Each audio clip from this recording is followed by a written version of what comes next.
وما أرسلنا من قبلك من رسول إلا نوحي إليه أنه لا إله إلا أنا فاعبدون. السلام عليكم ورحمة الله وبركاته. الحمد لله والصلاة والسلام على رسول الله وعلى آله وأصحابه ومن والاه. أشهد أن لا إله إلا الله وأشهد أن محمدا عبده ورسوله. أما بعد. قابل احترام سامعین و سامعات، آج انشاءاللہ آپ کے سامنے جتنا وقت اللہ رب العالمین نے ہمیں میسر رکھا ہے، اتنے وقت میں جتنے ابواب انشاءاللہ ہو سکتے ہیں اتنے ابواب کی شرح آپ کے سامنے کی جائے گی۔ سب سے پہلی بات، مجھے آپ کے سامنے کتاب کو بتانا میرے لیے مناسب ہے کہ سب سے پہلے میں آپ کو کتاب کا ایک نمونہ، ایک باب آپ کے سامنے آپ کو دکھا دوں۔ یہ جو آپ دیکھ رہے ہیں، شیخ الاسلام محمد عبد الوہاب رحمۃ اللہ علیہ یہاں پہ اس طرح ابواب باندھتے ہیں، باب الخوف من الشرک، یہ ایک ہیڈنگ آپ نے لگایا۔ اس ہیڈنگ کو آپ لگا کے کیا کرتے ہیں، اس سے توحید سے متعلق مسئلہ سمجھانے کی کوشش کرتے ہیں۔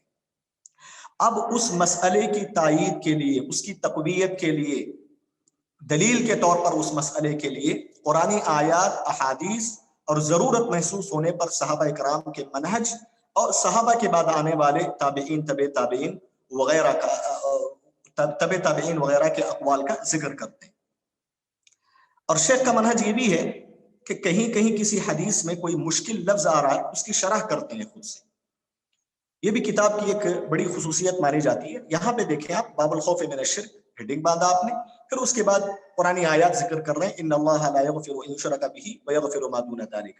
پھر اس کے بعد دوسری آیت آپ نے نقل کی، وجنبنی وبنی ان نعبد الاصنام۔ اس کے بعد دیکھیں حدیث ذکر کر رہے ہیں، اخوف ما اخاف علیکم الشرک الاصغر۔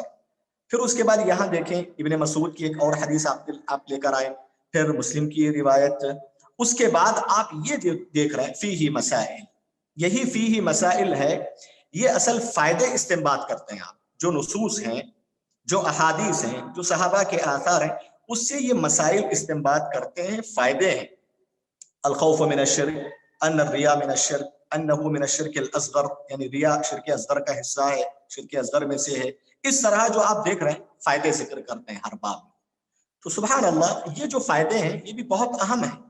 تو اسی سے متعلق بات ہو رہی تھی کل، فیہ مسائل، یہ شیخ الاسلام محمد بن عبد الوہاب رحمہ اللہ کے ہیں یا نہیں ہیں، کیونکہ بعض نسخوں میں یہ نہیں ملے گا آپ کو فیہ مسائل۔ تو آپ گھبرائیں نہیں، وہ ہو سکتا ہے کہ جن نسخوں میں آپ کو یہ نہیں ملے گا، ہو سکتا ہے کہ ان کا اعتماد بصرہ میں جب آپ نے کتاب لکھی تھی، کتاب التوحید، بصرہ میں جب آپ نے لکھا تھا اس وقت فیہ مسائل نہیں لکھا تھا، آپ نے اس کو داخل نہیں کیا تھا فیہ مسائل، صرف قرآنی آیات، احادیث اور صحابہ کے آثار پر اکتفا کیا تھا۔ لیکن جب آپ حریملہ آئے اس کے بعد فیہ مسائل کا آپ نے اضافہ کیا، اس کی تہذیب وغیرہ کی، استدراک کیا، بعض اضافات کو اس میں نقل کیا جس میں فیہ مسائل ہے۔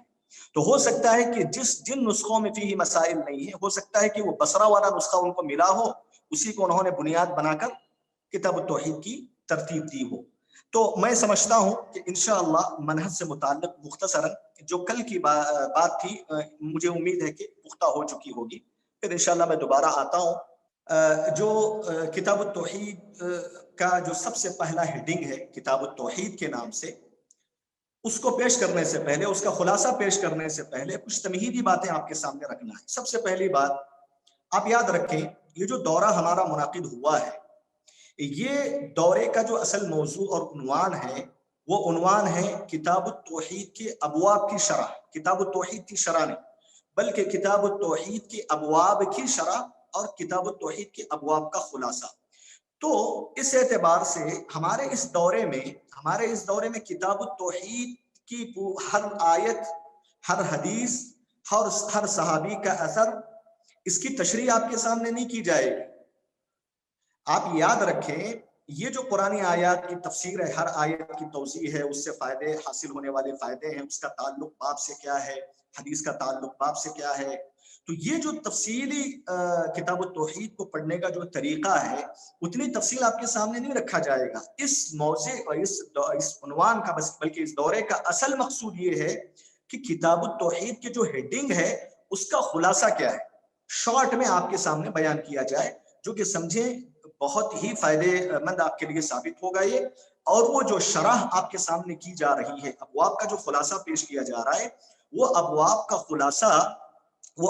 خلاصہ مصنف نے جو قرآنی آیات ذکر کی ہیں, احادیث ذکر کی ہیں, صحابہ کے آثار جو ذکر کیے ہیں, اسی کی روشنی میں آپ کے سامنے خلاصہ بیان کیا جا رہا ہے, اپنی طرف سے نہیں. اس کو غور و خوض سے پڑھ کر اس میں محمد بن عبد الوہاب رحمۃ اللہ علیہ کیا کیا چیزیں واضح کرنا چاہتے ہیں اور اس کو آپ کے سامنے مختصر انداز میں پیش کیا جا رہا ہے.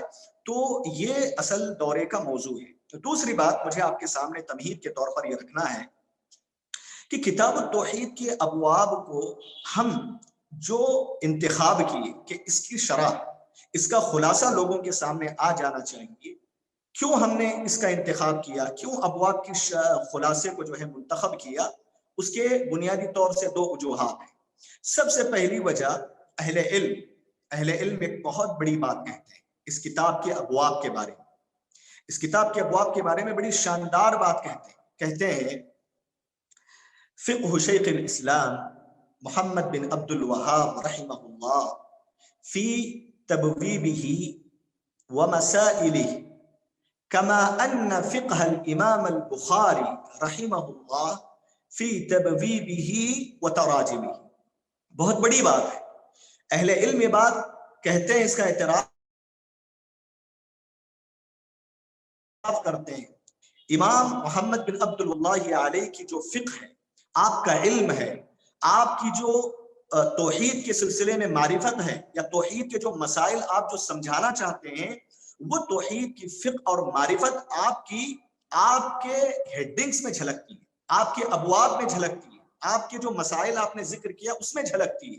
یعنی آپ نے اس ہیڈنگ کے ذریعے توحید کی کافی معلومات دی ہیں غور کرنے والوں کے لیے.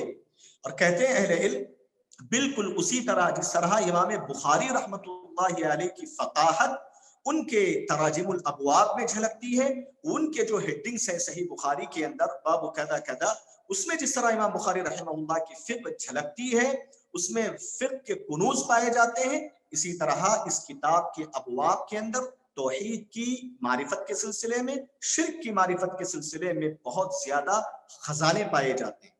تو لہٰذا اس لیے اس کا انتخاب کیا گیا تاکہ ابواب کا خلاصہ آپ کے سامنے رکھ کر توحید کی معرفت آپ کو دی جائے, شرک کی معرفت دی جائے, اور یہ دونوں چیزوں کی معرفت ہر مسلمان پر ضروری اور واجب ہے تاکہ ہر مسلمان اپنی توحید کو مکمل کر کے اس کو اپنا لے اور شرک کو جان کر شرک سے اپنے آپ کی حفاظت کر سکے.